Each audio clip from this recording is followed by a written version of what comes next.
نحمده ونصلي على رسوله الكريم أما بعد فأعوذ بالله من الشيطان الرجيم بسم الله الرحمن الرحيم. Assalamu alaikum wa rahmatullahi wa barakatuh, brothers and sisters. We praise Allah subhanahu wa ta'ala, send blessings and salutations upon Muhammad sallallahu alaihi wasallam. We ask Allah to bless every single one of us and grant us goodness. The role of women is regularly debated in our societies. Should she work? What about the kids? But what about the career she worked so hard for? It seems like a woman can never win. If she chooses to work and allow the children, if she even has any, to enroll in a daycare or stay with a babysitter, she is neglecting her family. If she chooses to be a stay-at-home mother or wife, she is wasting away her education. I thought the point was to have women lead the lives they wish and do what works best for them. With this point in mind, it is clear that women wear many hats and fill multiple roles. Taking a look at the life of Fatima radiallahu anha, the daughter of the Prophet Muhammad sallallahu alaihi wasallam, we see these multiple roles in full swing. How could Hazrat Fatima Zahra have performed all these different multidimensional roles, often at the same time during her life, that are recorded in these history books? Moreover, certainly, these roles and responsibilities are just a glimpse of her multidimensional life. Her whole life was certainly not encaged in history books. How a Muslim woman in that society in the harsh desert of Arabia could perform so many different tasks during her lifetime with apparently the conditions of a lot of stress, psychological pressure, mental and physical hardships. How is it all possible? How is it possible for her to endure all the hostilities, may it be from enemies within and without, harsh environmental conditions, lack of necessities of life, wars, social isolation, physical migration, and other unforeseen hardships? Why is she the one that perfected her faith? There are many reasons that scholars have mentioned. One of them is that she spent the most time with her mother, Khadija radiallahu ta'ala anha, another woman that perfected her faith. And so she adopted her character and her morals more than anything else. Another big reason is that she was with Prophet sallallahu alaihi wasallam at times when no one else was. In fact, when Khadija radiallahu ta'ala anha passed away, it was only the Prophet sallallahu alaihi wasallam and Fatima Zahra alone in that household. SubhanAllah, you can imagine what role she had to play.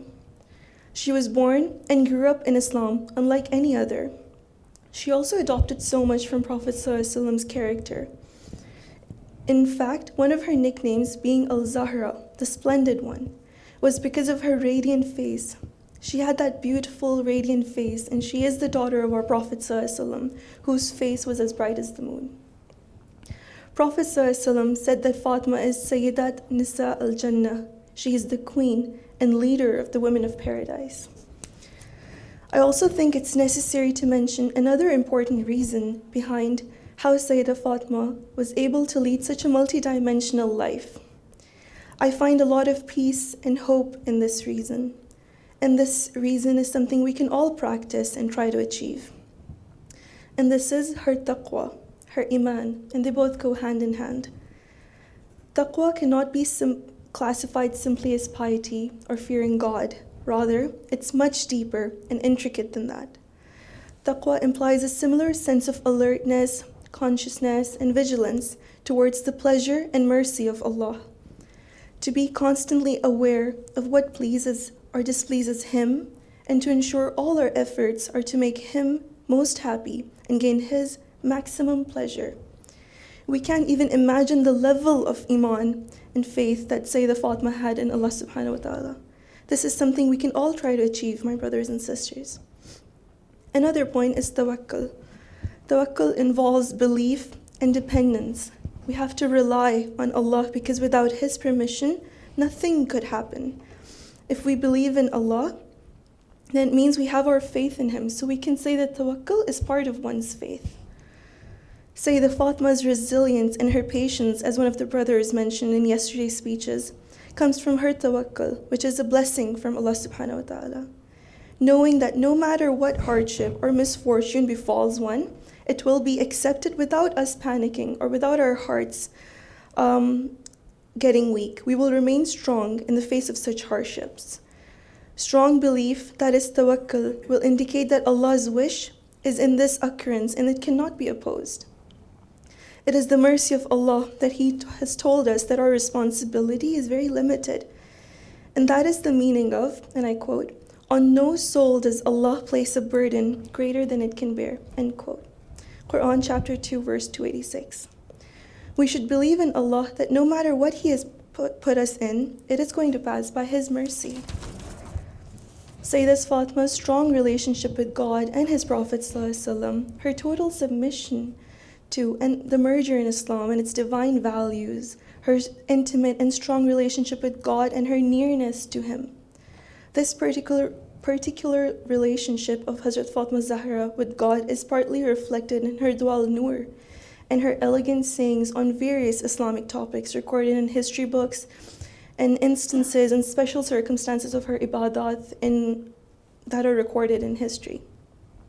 So my dear brothers and sisters, a woman can be at the same time a good mother, daughter, wife, teacher, mentor of her children, a voluntary social worker, a distributor of wealth and property among destitute and the needy of the society, a compassionate housemaster, a model of self-sacrifice to give away any possession in the way of God, a promoter of Islamic modest dress and modesty for women, a mujahida in the time of war, and supporter of Muslim army, an abida worshipper, praying in God in night, and much more. Setting Sayeda Fatima Zahra as a role model, a woman can perform all of these roles under different circumstances, whether the society is at peace or war, whether there is economic or material hardship, or whether members of society are hostile, or whether support from our people is lost, and when the only hope is with God the Almighty. Life of Sayeda Fatima is certainly a bright guiding star under all circumstances and for all women. Thank you for this opportunity to speak, and thank you for your time. Ya Fatima